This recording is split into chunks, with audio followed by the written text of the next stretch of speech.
श्रोताहरू नमस्कार। कार्यक्रम सिर्जनाको यो 10औं अङ्कमा हार्दिक स्वागत गर्दछु। म गोपाल बराइली।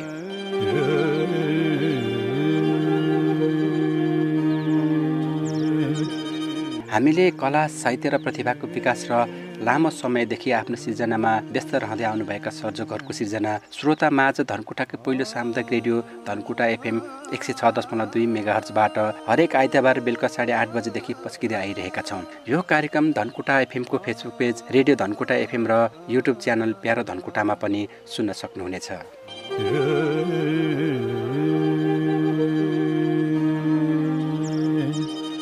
हिजो आज कविताका श्रोताहरू बहिष्कृत भएका छन्। एक दशक यता कविता वाचनमा नयाँ प्रयोग हुन थालेको छ। अर्थात् कविता पढ्ने मात्रै होइन, सुन्ने मात्रै पनि होइन, हेर्ने माध्यम पनि बनेको छ। यसका लागि युवा पुस्ताका सर्जकहरूको प्रयास प्रशंसायोग्य छ। त्यसरी कवितालाई हेर्ने, कविताको माध्यम बनाउन धनकुटाका युवा कवि उत्तम तुम्छा लिम्बुको पनि उत्तिकै हात छ। धनकुटामा जन्मिएर काठमाडौँलाई कर्मथलो बनाउँदै आउनुभएका सर्जकहरू अनगिन्ती हुनुहुन्छ। तर विडम्बना कतिपय राम्रा र पाका पुस्ताका सर्जकहरू ओझेलमा परिरहनु भएको छ। हामी यस्तै ओझेलमा परेका र लामो समयदेखि सिर्जनामा व्यस्त रहेर पनि पछिल्ला दिनमा चर्चाभन्दा बाहिर रहनुभएका सर्जकहरूको सिर्जना बाहिर ल्याउने प्रयास गर्छौँ। सोही क्रममा आज हामीसँग हुनुहुन्छ युवा पुस्ताका कवि उत्तम तुम्छा लिम्बु। साबिकको कुरेले तेनुपामा जन्मिनुभएका लिम्बु राम्रो सम्भावना बोक्नुभएका कविको सूचीमा पर्नुहुन्छ। आज हामी युवा पुस्ताले निकै रुचाइएका कवि उत्तम तुम्छा लिम्बुका सिर्जनाहरू कार्यक्रम सिर्जनामा प्रस्तुत गर्ने जमर्को गर्दैछौँ।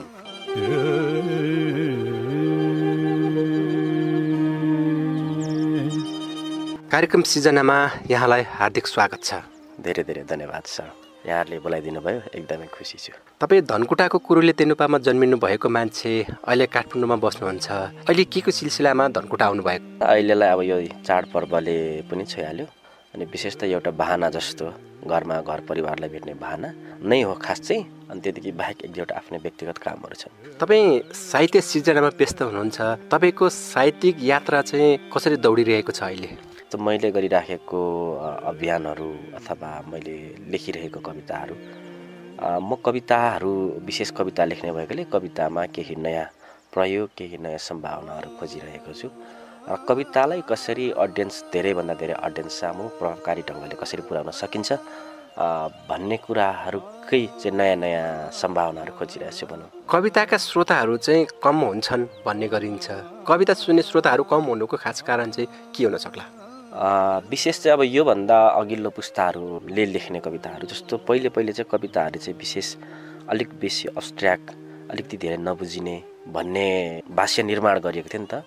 र पहिलेका कविताहरू कतिपय अब्स्ट्र्याक्ट कविताहरू छ जो कि सर्वसाधारण श्रोताहरूले त्यो कविता बुझिदिनु हुँदैन, बुझ्न सक्नुहुन्न। कतिपय पहिले लेखेका कविताहरू हामी नै सिर्जनामाथि चाहिँ काम गरिरहे पनि हामी नै पनि एकैचोटि बुझ्न सक्दैनौँ। त्यो भएर पनि त्यति बेला चाहिँ कविताको अडियन्स, कविताको पाठकहरू कम भएको हो भन्ने लाग्छ। र अहिले चाहिँ हामीले हाम्रो समय, हाम्रो परिवेश, हामी हुर्किएको माटो जहाँ टेकेर हामीले आफ्नो भोगाई लेखिरहेका छौँ। यो चाहिँ आम मानिस सामु अलिकति सहज तरिकाले जो सामु हामीले यो कुराहरू पुऱ्याउँछौँ, उहाँहरूले चाहिँ यसलाई चाहिँ आफ्नै कथा लेख्यो, मेरै कथा हो जस्तो भन्ने एउटा चाहिँ नजिकको कवितासँगको नजिकको सम्बन्ध जबसम्म हामीले बनाउन सक्दैनौँ तबसम्म चाहिँ हामीहरूले चाहिँ पाठकहरू अलिक कम नै पाउँछौँ। तर अहिले चाहिँ यो अभ्यास भइरहेको छ कि हामीले चाहिँ सर्वसाधारण आम मानिसले पनि बुझ्न सक्ने सबै कविताहरू, कथाहरूलाई आत्मसात गरेर मेरै हो भनेर पढ्न सक्ने चाहिँ अभ्यासहरू गरिरहेका छौँ। यस कारणले अहिले चाहिँ राम्रो हुँदै गइरहेको छ।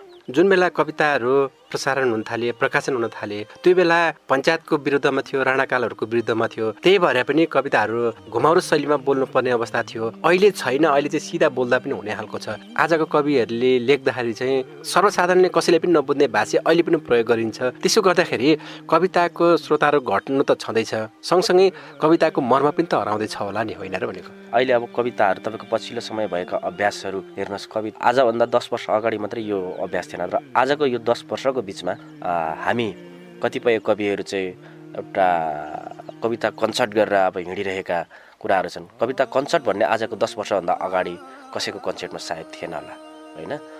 अनि त्यो बेलादेखि हामीले यो अभ्यास गरेका छौँ कि आम मानिस सामु चाहिँ हामी कसरी छिटो तरिकाले पुग्न सकिन्छ, कसरी सजिलो तरिकाले पुग्न सकिन्छ, कसरी हाम्रो मास अलिक धेरै हुन्छ भन्ने नै देखाउन खोजिरहेका छौँ। अहिले विभिन्न अब कविताहरूलाई चाहिँ अब यो भन्दा भनेको जस्तो हुन्छ र कतिपयले चित्त बुझ्दैन, तर अब हामीले व्यक्त गर्ने कुरा थोरै केही मात्रामा चाहिँ इन्टरटेनसँग जोडिनुपर्छ भन्ने लाग्छ। अब चाहिँ कविताहरू पनि अलिकति दर्शकलाई हेर्दाखेरि दिक्क महसुस नहुने खालको तरिकाले प्रस्तुत गर्नुपर्छ होला भन्ने लाग्छ। अब अहिले हामी त्यही अभ्यासमा छौँ। अब कविताहरू अहिले चाहिँ तपाईँको म्युजिकल ब्यान्डसँग चाहिँ तपाईँको प्रस्तुत गर्न थालिए। योभन्दा अगाडिका पुस्ताहरू जस्तो 30-35 वर्ष अगाडि अथवा 20-25 वर्ष अगाडि नै पनि त कुनै पनि कविहरूको मस्तिष्कमा सायद यो कुराहरू खेल्दैन थियो होला जसरी आज हामी ब्यान्डसँग कविताहरू प्रस्तुत गरिरहेका छौँ होइन। अब यसले चाहिँ के गर्छ भन्दाखेरि ब्यान्डसँग हामीले कवितालाई मिक्स गरिसकेपछि अलिकति भए पनि सङ्गीतसँग चाहिँ आम मानिसको चाहिँ सम्बन्ध छ के भन्नुको मतलब सङ्गीतलाई चाहिँ आम मानिसले नै आत्मसात गर्न सक्छ नि त पनि। अब चाहिँ कविताहरू बुझ्ने कोसिस उहाँहरू पनि गर्दै हुनुहुन्छ अनि जस आत्मसात गर्दै हुनुहुन्छ भन्ने लाग्छ र त्यसरी घटेको भन्ने चाहिँ बढेको चाहिँ छ अहिले। कार्यक्रम सृजनामा तपाईँको पहिलो कविता सुनाउनु। मेरो पहिलो कविता यो कविताको नाम छ तस्बिरमा अल्झिएको सम्झनाको मफलर। कहाँ पुग्यौ तिमी तस्बिरमा अल्झै राखेर सम्झनाको मफलर। कहाँ पुग्यौ तिमी तस्बिरमा अल्झै राखेर सम्झनाको मफलर।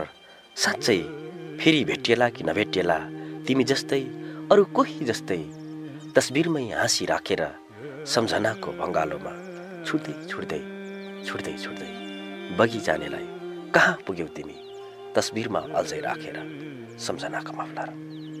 सँगै बग्यौँ हामीले भिर जस्तो लाग्ने बाटोहरूमा खोला भएर, सँगै खस्यौँ हामीले पहराको अग्लो छहराबाट झरना भएर। बग्दै बग्दै तिमी धेरै टाढा पुगिसकेछौ नदी भएर, समयको कुनै उजाड बगरमा म अल्झिएँ सायद।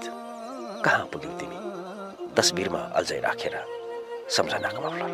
Thank you. यो कविता चाहिँ कस्तो खालको कविता हो? कस्तो खालको अब यो चाहिँ यस्तो हुन्छ है, अब हामीले कुन सन्दर्भमा कुन समयमा कुन परिस्थितिमा यो कविताहरू निर्माण गरेका छौँ यो चाहिँ स्वयं कविलाई थाहा छ।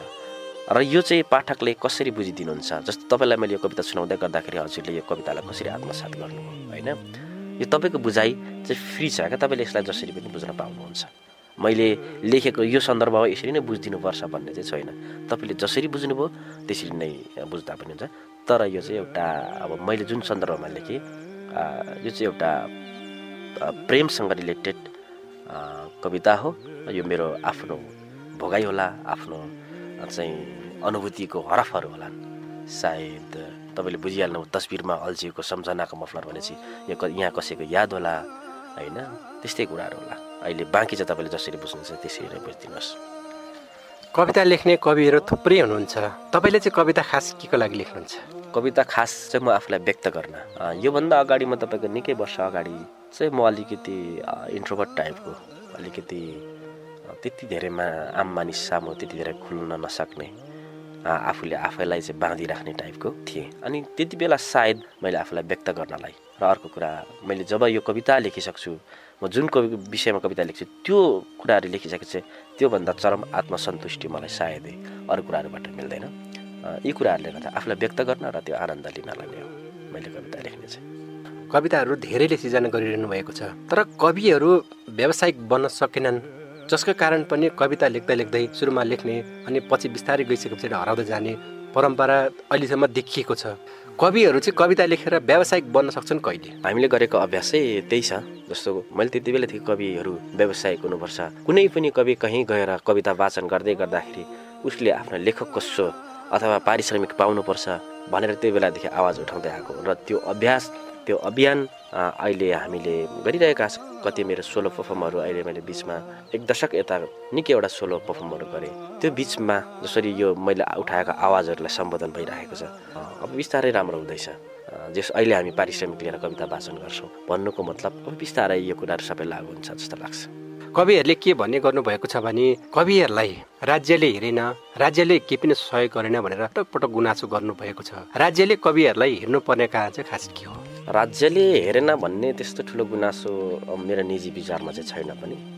सिर्जनामाथि जो कोही जस्तो गीत सङ्गीत भयो, साहित्य भयो होइन, अन्य जुनसुकै सिर्जनामाथि चाहिँ जसले देशको लागि काम गरिरहेछ, देशको लागि लेखिरहेछ भने त्यसको लागि राज्यले गर्नुपर्ने केही भूमिका त होलान्, त्यो गर्नु पनि पर्छ। जसले चाहिँ राष्ट्रको बारेमा सोच्छ, राष्ट्रको बारेमा सोच्नु मात्रै पनि राष्ट्रलाई योगदान दिनु हो भन्ने मलाई लाग्छ।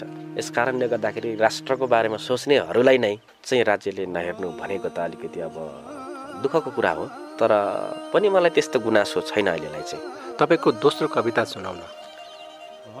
अर्को कविता छ, ठुलीले जाड बेच्न छाडिन्। सधैँ झैँ भन्ज्याङको एक्लै पिपलको छायामा बसेर ठुलीले जाड बेच्न छाडिन्। सधैँ झैँ भन्ज्याङको एक्लै पिपलको छायामा बसेर ठुलीले जाड बेच्न छाडिन्। गाउँमा हल्लाहरू धेरै धेरै छन्, हप्तै पछि हट्याउने गोसवालाहरूको नाममा, गाउँजे दहको धमिलो पानीमाथि जाल हान्दै हिँड्ने जालहारीको नाममा, माथि लेकबाट निगुरो बेच्न आउने लेकाली दाजुको नाममा, उही किन कहिले फर्किएन ठुलीको मन भाँचेर जानेहरू। सधैँ झैँ भन्ज्याङको एक्लै पिपलको छायामा बसेर ठुलीले जाड बेच्न छाडिन्। जाड अमिलो भएको थाहा पाउनेले ठुलीको मन अमिलो भएको किन थाहा पाएन?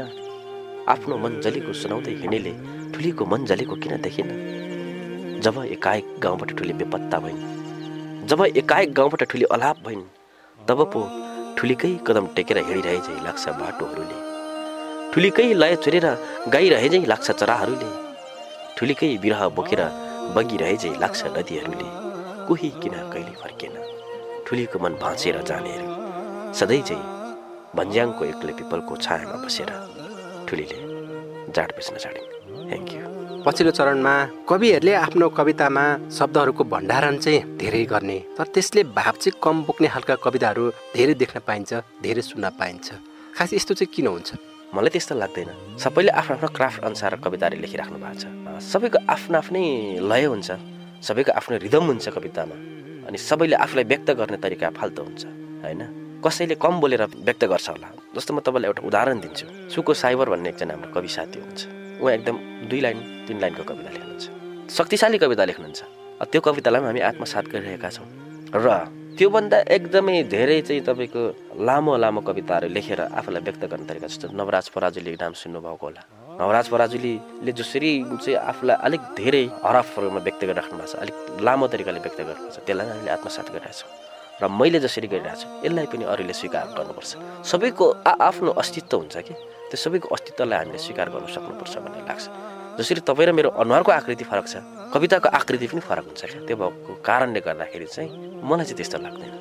पछिल्लो चरणमा कविता पढ्ने मात्रै होइन, सुन्ने मात्रै होइन, हेर्ने कविताहरू पनि सुरु भएको छ। यो प्रयोग चाहिँ किन जरुरी पर्यो अहिले? यो कस्तो भन्दाखेरि अब समय सन्दर्भले हाम्रो कविता भनेको एउटा कथाको सारांश हो। कथा भनेको फिल्मको जड कुरा हो, जरा हो। र त्यो फिल्म बनाउँदाखेरि त्यो कथा चाहिँ हामीले फिल्ममा प्रस्तुत गर्छौँ भने कविताको आफ्नो ब्याकग्राउन्ड स्टोरी हुन्छ। 2-2.5 महिना मात्रै भयो होला मेरो एउटा म्युजिकल पोइम भिरफुलको गीत युट्युबमा सार्वजनिक भएको छ। त्यसको चाहिँ मैले ब्याकग्राउन्ड स्टोरी चाहिँ तपाईँको त्यहाँ प्रस्तुत गरेको छु।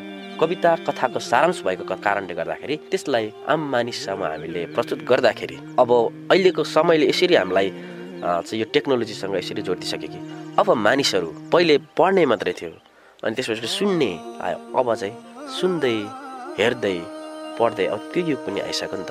कविहरूले भन्ने गर्नुहुन्छ कविता एउटा आन्दोलन हो, कविता आन्दोलनको लागि पनि लेखिन्छ, त्यही भन्ने गर्नुहुन्छ। कविताले आन्दोलन चाहिँ कसरी गर्छ? कविहरू र कविहरूले लेख्ने कविताहरू सधैँ सत्ताको प्रतिपक्षमा हुन्छ कि, भनौँ मतलब सत्तालाई सधैँभरि सचेत गराइराख्ने, सत्तालाई सधैँ झकझकाइराख्ने भनेको चाहिँ कविहरू हो नि त। कविहरूले चाहिँ सत्ताले गरिरहेका गलत कुराहरूलाई चाहिँ कविता मार्फत उठाइरहेका हुन्छन्। यो सायद आन्दोलनै हो। हामी कार्यक्रम सिर्जनामा छौँ, तपाईँको अर्को कविता सुनाउन। अर्को कविता छ रित्तै फर्क्याएँ शीर्षकको कविता छ। सुनेपछि देशको खबर बरु उतै फुलाउँछु ठानेर सपनाको अम्लारी, रित्तै फर्क्याएँ म, रित्तै फर्क्याएँ।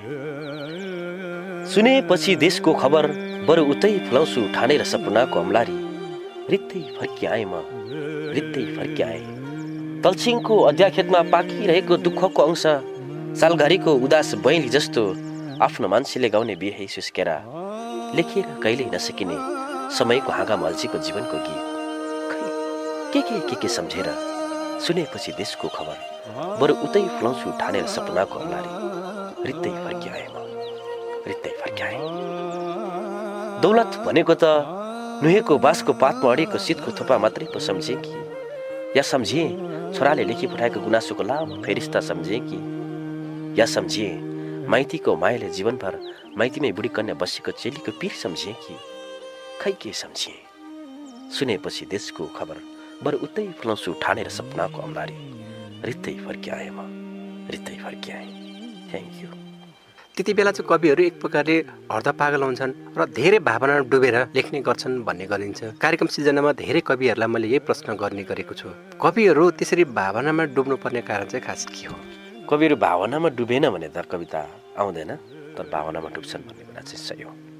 कविहरू कुन विषयवस्तु कुन सन्दर्भमा कविता लेखिरहेको छ त्यसको गहिराईसम्म पुग्नु त कविले जरुर पर्छ नि त। तपाईँले कुनै पनि कुरा अनुभूत गर्न सक्नुहुन्न भने कसरी कविता जन्मन्छ, होइन? सचेत तरिकाले त्यो भावनामा डुब्न पर्छ नै कविहरू। तर कविहरूलाई आफ्नो सिर्जना गर्दाखेरि जुन किसिमले एकोहोरो टोलाइरहेको हुन्छन्, त्यति बेला समाजले किन पागल भयो होला भनेर प्रश्न त उठाउनुहुन्छ नि। समाज र कविहरूमा यो फरक छ, जस्तो कविहरूले हर कुरालाई अलिकति फरक तरिकाले देख्छ, हेर्छ र जान्दछ, बुझ्दछ पनि।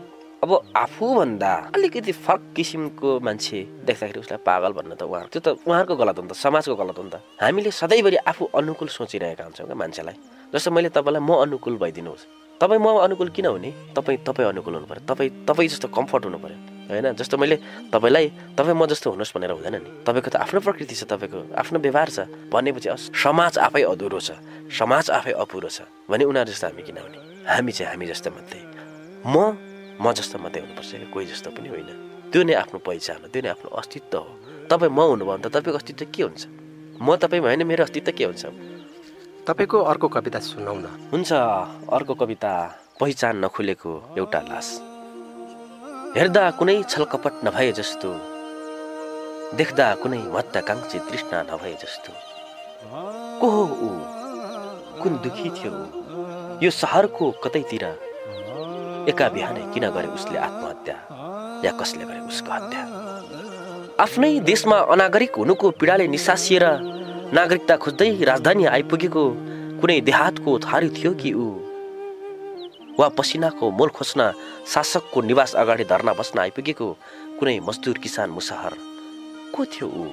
कुन दुखी थियो ऊ? हेर्दा कुनै छलकपट नभए जस्तो, देख्दा कुनै महत्त्वाकांक्षी तृष्णा नभए जस्तो, को थियो ऊ? कुन दुखी थियो ऊ?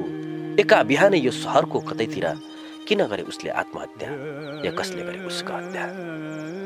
ठक मेन पावरको फन्दामा परेर साउको पिरले गाउँ फर्किन नसकिरहेको कुनै बेरोजगार युवा थियो कि ऊ? वा पहिचानको आन्दोलनमा आन्दोलनरत पुलिसको लाठीचार्जबाट सख्त घाइते कुनै आदिवासी थियो कि ऊ? वा थियो यो सहरकै कुनै परम पवित्र आम्रपाली? को थियो ऊ? कुन दुखी थियो ऊ? यो सहरको कतैतिर किन गरे उसले आत्महत्या, या कसले गरे उसको हत्या? हेर्दा कुनै छलकपट नभए जस्तो, देख्दा कुनै महत्त्वाकांक्षी तृष्णा नभए जस्तो, को थियो ऊ? कुन दुखी थियो? Thank you. राजधानीले मोफसलका सिर्जनाहरूलाई त्यति राम्रोसँग हेर्दैन, जतिसुकै प्रतिभाशाली भए पनि, जतिसुकै शक्तिशाली भए पनि मोफसललाई हेला गर्छ भन्ने गर्छन्। तपाईँलाई चाहिँ के लाग्छ? हेला गर्छ नै भन्ने त होइन होला, तर अब कतिपय जस्तो अत्यन्तै धेरै प्रतिभाशाली, अत्यन्तै धेरै शक्तिशाली कविताहरू जसरी अब हामीले जसरी भन्ने गरेका छौँ, मोफसल भन्छौँ, म त मोफसल र राजधानी भन्ने नै जान्दैन खासमा, किनारा र केन्द्र भन्ने नै जान्दैन म खासमा। तर राजधानी बाहिर बसेर लेखिरहेका कविहरूको धेरै शक्तिशाली कविताहरू ठाउँसम्म पुग्नुपर्ने ठाउँसम्म पुगेन कि भन्ने, आफ्नो आफ्नो सपनाले, आफ्नो आफ्नो परिस्थितिले, स्थितिले मान्छेहरू सम्भावना खोज्न त्यो सपनाको पाउ पछ्याउँदै तपाईँको राजधानी पुगेका छन् क्या। म पनि त्यही सपनाको पाउ पछ्याउँदै राजधानी पुगेको हो। सबै आफ्नो आफ्नो बाध्यताले गर्दाखेरि राजधानी पुगेका छन्। त्यो त्यति धेरै बाध्यतामा गुज्रिएर त्यस्तो सपना देख्ने मान्छेले कहिले पनि मोफसललाई हेला गर्छ भन्ने चाहिँ मलाई चाहिँ लाग्दैन।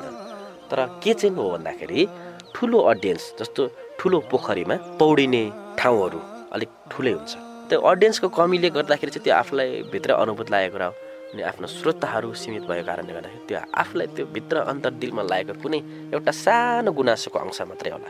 पछिल्ला पुस्ताका युवा साहित्यकारहरूले अग्रज साहित्यकारहरूलाई त्यति धेरै मान्नुहुन्न भनेर यताकता गुनासोहरू पनि आउने गर्छन्। तपाईँ युवा साहित्यकार हुनुहुन्छ, तपाईँलाई चाहिँ यो गुनासो जायज लाग्छ कि के लाग्छ? यस्तो पनि होला, हामीले जस्तो तपाईँलाई मैले हाँसेर बोलिदिएँ भने तपाईँले मलाई हाँसेरै बोल्नुहुन्छ नि। हामीले जस्तो फुल दियो भने फुलै फिर्ता गर्न सक्नुपर्छ के, कसैले मुस्कान दियो भने मुस्कानै फिर्ता गर्न सक्नुपर्छ।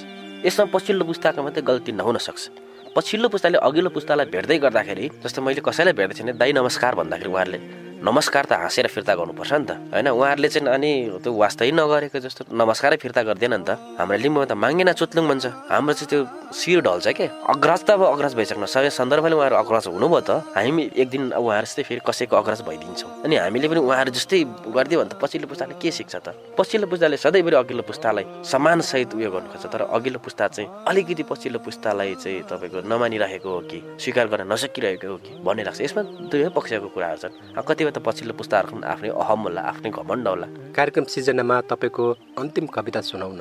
मुलुक कहिले फर्किन्छ ठुले, यो मैले धेरै वाचन गरेको कविता पनि हो।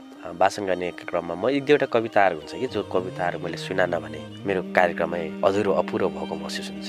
त्यही कविताहरू मध्येको कविता सायद यो पनि होला, त्यो भएर पनि यो कविता सुनाउँछु। मुलुक कहिले फर्किन्छ ठुले, त आफैले बनाइ छोडी हिँडेको घङ्गरुको लौरी टेकेर अचेल हिँड्न सक्दैनन् आमाहरू, आमालाई त चाहिएको छ। त आफैले बनाइ छोडी हिँडेको घङ्गरुको लौरी टेकेर अचेल हिँड्न सक्दैनन् आमाहरू, आमालाई त चाहिएको छ। देशलाई सदियौँसम्म सक्लाई राख्न सक्ने फराकिलो छाती बनाएर मुलुक कहिले फर्किन्छ ठुले, मुलुकलाई त चाहिएको छ। देशभन्दा ठुलो को हुन सक्छ, माटोभन्दा माथि को हुन सक्छ, तँलाई याद छ कि छैन त हिँड्ने बेला बलात्कृत छोरीको न्याय माग्न हल्लिरहेको कालो झन्डा, चिसाङ खोलाको सुक्खा बगरमा कहिल्यै नसुक्ने आमाको अमिलो आँसुको जिमा, सेतीको खोज्दै गहिरो गहिरो बाबुको आँखाको गह, अचेल हल्लिएको पानीमा देखिएको पन्यालो छाया जस्तो, अथवा भनौँ निन्द्रा बिच्किएको रातमा देखिएको मधुरो सपना जस्तो। कोही बेला डढेलो लाग्दै गरेको घर जस्तो देखिन्छ देश, कोही बेला सिंहले चिथोर्दै गरेको बदेल जस्तो देखिन्छ देश। सम्झी यदि कुनै दिन ग्लोबबाटै हरायो भने हाम्रो देशको नाम, सम्झी यदि कुनै दिन ग्रहबाटै मेटियो भने हाम्रो देशको हुलिया, त कुन माटोमा उभिएर आफ्नो कत्को चाहिँ खोज्छस्? माथि उल्लेखित बुदा जस्तै देशको कमजोर करङको कस्तो खबर लेखेर पठाइदिउँ तँलाई? केही केही सम्झेर पनि सबै सबै बिर्से जस्तो देश कसरी बिर्सन सकिन्छ?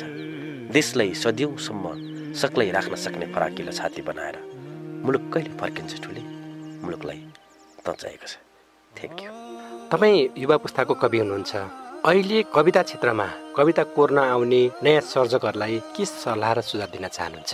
सल्लाह भन्दा पनि पछिल्लो पुस्ताहरू आउँदै गर्नेलाई चाहिँ इन्सपायर चाहिँ मोटिभेट चाहिँ गर्नुपर्छ भन्ने लाग्छ। पछिल्लो पुस्ता जसरी हामीले अघिल्लो पुस्ताभन्दा अलिकति नयाँ क्राफ्ट सहित आयौँ, अब पछिल्लो पुस्ता पनि जरुर नयाँ क्राफ्ट सहित उहाँहरूको समय सन्दर्भ अनुसार आउनुहुनेछ। उहाँहरूलाई हामीले यो बाटोमा सँगै हिँड्ने बाटोमा, हाम्रो एउटै बाटोमा हामीले यो हृदयभरि नै तपाईँको हृदयबाटै उहाँहरूलाई स्वागत छ। उहाँहरू आउनुहुन्छ, बाँकी त हामी सँगै भइहाल्छौँ। पछिल्लो पुस्ताले अब मैले पछिल्लो पुस्ताले के लेख्यो, यो किन यस्तो लेख्यो भन्ने भन्दा पनि यो किन लेख्यो, यो सन्दर्भ के सन्दर्भ थियो यस्तो भयो भन्ने त्यो बुझाइसम्म पुग्यो भने चाहिँ अलिकति राम्रो होला। अहिले चाहिँ स्वागत मात्रै भन्न चाहन्छु। जो आउँदै हुनुहुन्छ, जो नेपाली कवितामा, नेपाली साहित्यमा, नेपाली सिर्जनामा सम्भावना सपना देखेर जो आउँदै हुनुहुन्छ उहाँहरूलाई चाहिँ हार्दिक स्वागत छ। व्यस्त समयको बावजुद पनि रेडियो धनकुटा एफएमको कार्यक्रम सिर्जनामा आइदिनु भयो, त्यसका लागि यहाँलाई धेरै धेरै धन्यवाद। हुन्छ, विशेष त तपाईँले मेरो आफ्नो मनको कुराहरू यहाँ व्यक्त गर्ने समय दिनुभयो, यो सौभाग्य दिनुभयो, यो अवसर दिनुभयो, त्यसको लागि रेडियो धनकुटा एफएम 106.2 मेगाहर्जको सिङ्गो टिम र तपाईँलाई विशेष आभार व्यक्त गर्न चाहन्छु। चलिरहेको छ यति बेला हाम्रो पर्वहरूको बिचमा छौँ हामी, र यति बेला बडा दसैँ हाम्रो आँगनमै आइसकेको छ। सँगै त्यस पछाडि हाम्रो दीपावली पनि लगत्तै आइपुग्नेछ। सबैजनालाई यी सबै पर्वहरूको लागि एकदमै धेरै धेरै धेरै शुभकामना व्यक्त गर्न चाहन्छु। Thank you.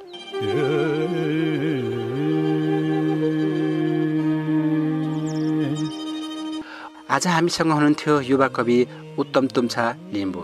तपाईँलाई आजको कार्यक्रम कस्तो लाग्यो? प्रतिक्रिया दिन नभुल्नुहोला।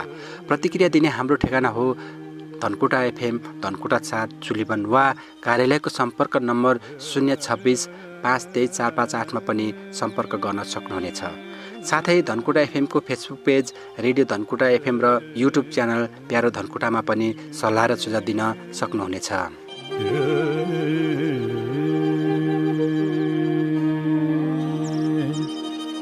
हवस् त आजलाई कार्यक्रम सिर्जनाको बिट मार्दै अर्को हप्तासम्मका लागि म गोपाल बराइली बिदा चाहन्छु। धनकुटाकै पहिलो सामुदायिक रेडियो धनकुटा एफएम 106.2 मेगाहर्ज सुन्दै गर्नुहोला। नमस्कार।